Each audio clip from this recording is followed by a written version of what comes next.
Alright, guys, so this has been a long time coming, and I've been waiting for all the energies to align for me to sit here and be like, hmm, let's go ahead and talk about what happened to Austin. Now, which Austin, might you say? Well, I can tell you what the world has said.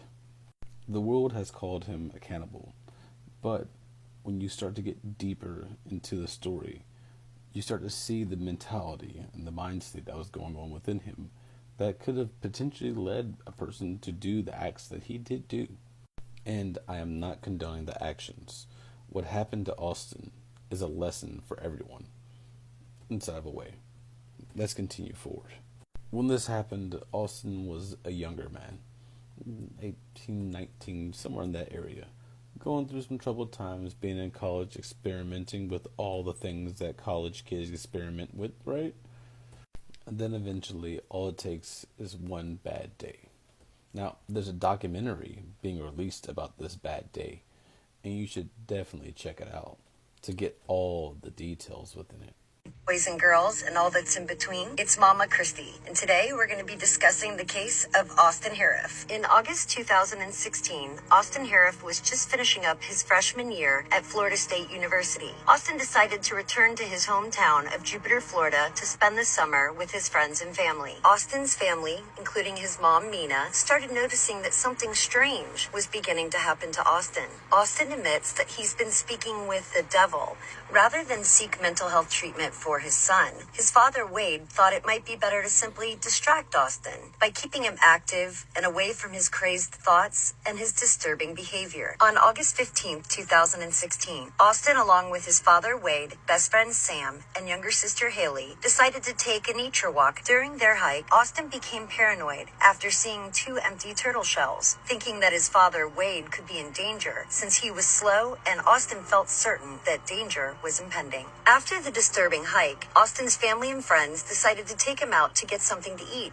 Once the group has been seated, Austin excuses himself to use the restroom. He never returns. He shows up at his mother Mina's house. Austin seems confused. He stares out her window as if he's looking at something and grabs a bottle of Wesson cooking oil and begins to drink it. Austin's mom is becoming increasingly concerned about her son's well-being. She texts the family and lets them know that she'll be dropping Austin back off at the restaurant so he can finish his meal. Once Austin arrives back to the restaurant, Austin's dad, Wade, is furious. He grabs Austin by the collar and screams at him, "What's wrong with you?" Austin immediately turns around and leaves the restaurant yet again. Please, a medical. Young man beating up a woman across the street. Shortly after that 911 call was placed by a neighbor, Martin County Sheriff's officers arrived at the gruesome scene. Unfortunately, that night, 3 innocent strangers were violently attacked by someone they didn't even know. More disturbing than that is that his final victim had been literally eaten alive. With no drugs in Austin's system and no history of mental illness, and now with his friends and family not talking, everyone's been left to wonder, what happened to Austin? There are many possible reasons for why Austin did what he did that night. What did Austin do that night? Gotta watch the documentary to find out, but dear old Cosmic Space Dad has some info and some thoughts on it. You know what I mean? Did an interview. Why? Because there's very much so a spiritual aspect to this. Remember, he saw 2 empty turtle shells. Takes into spirit mode. That's what caused him to freak out. And the turtles are sacred animals. You have the dragons, the phoenixes, the turtles, and the tigers in Chinese mythology. It's also wrong about the visuals. The visuals were nothing like I remember. In fact, they were heavily reminiscent of DMT. I would stretch it as far as to say they were virtually indistinguishable from DMT with eyes open. Now, this is comparing it to maybe like a 10 to 15, probably about a 15 milligram DMT dose. A dose that's large enough where you could walk around and you're not immobilized and you could check yourself out in the mirror. On DMT, I look very symmetrical. For instance, both sides of my face look like mirror versions, so any little imperfections are just straightened out. And you don't really understand just how visually appealing and strange that is until you look at your face in the mirror on DMT or on mushrooms, because I got almost the exact same effect with psilocybin, I basically thought I was looking at my DMT self with some, very slight differences. For instance, DMT is more likely to cause this orangey hue to overlap everything. It almost gives things this earthy kind of vibe. And I did get that same earthy vibe from the psilocybin. He excused himself and he went to the bathroom and then he looked inside the mirror. More than likely, something started to change. One way or another, he was inside of a heightened state of awareness, and he had to make decisions. Inside of his challenge, his gauntlet that he was going through, he had to make decisions, and he began to believe that he was more like maybe an animal, because what else would lead you to eat someone else's face? You know, they say that we share a lot of DNA with chimps, so why did he go for the face? What happens when you combine a wolf with a chimp? Especially if your body's getting super hot and you have to take off your clothing because you're just overheating. And all of a sudden you're feeling more primal. You come down with a fever. And if you watch Twilight, they talk about before they start shifting, you come down with the fever. And we also know there are actual skinwalkers within the woods. People who shift. Well, what's that about? There is a whole tradition of shamanism where it is,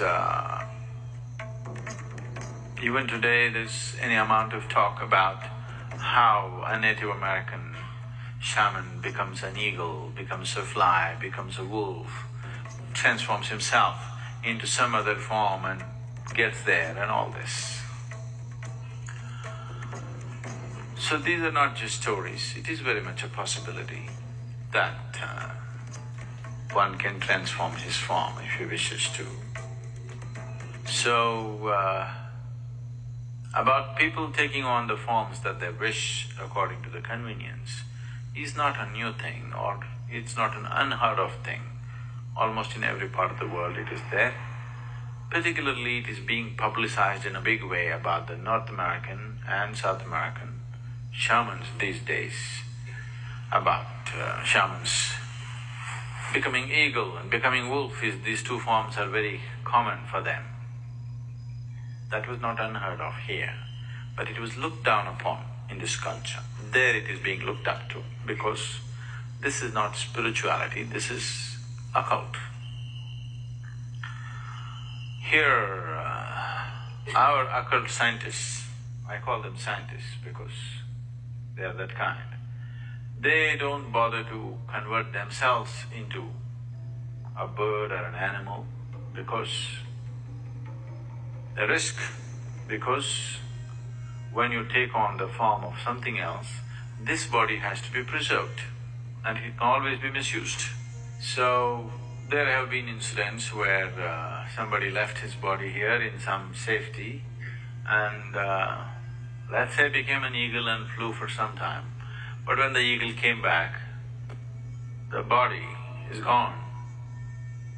Now what does the eagle do? An eagle comes and sits here and says, I'm a yogi. Pathetic state, isn't it? Because you cannot fly, you think being an eagle is a big thing. Being an eagle is not a big thing. Though he flies high, he's only looking down all the time. It's better to sit here and look up rather than go up and look down. Somewhere within the madness, as you think and as you feel, so shall you become. And sometimes people start to shift, but sometimes the matrix around them stops them from fully getting through. Granted, that type of shift is looked down upon. You should not do that type of stuff because you're already mankind. You're supposed to evolve into a higher form of mankind, not go into a bestial state. This is why I'm always talking about going back to the Creator and like going within yourself, because anything can happen in the exterior world, but within yourself, deep down inside yourself, there's a person that's there, that's within me and within you. An anchor point within the madness. What happened to Austin, to Cosmic Space Dad, is a lesson inside of yoga being used improperly. He did not know what he was doing, but is still a part of the techniques of using the full system to bring about manifestation. Was he insane? He was out of his normal mind, but he was also showing his inner character. We should all hope that his inner character is that of a man and not of a beast, and for his sake, he should hope that it's also of a man and not of a beast. Understand yourself first, kids.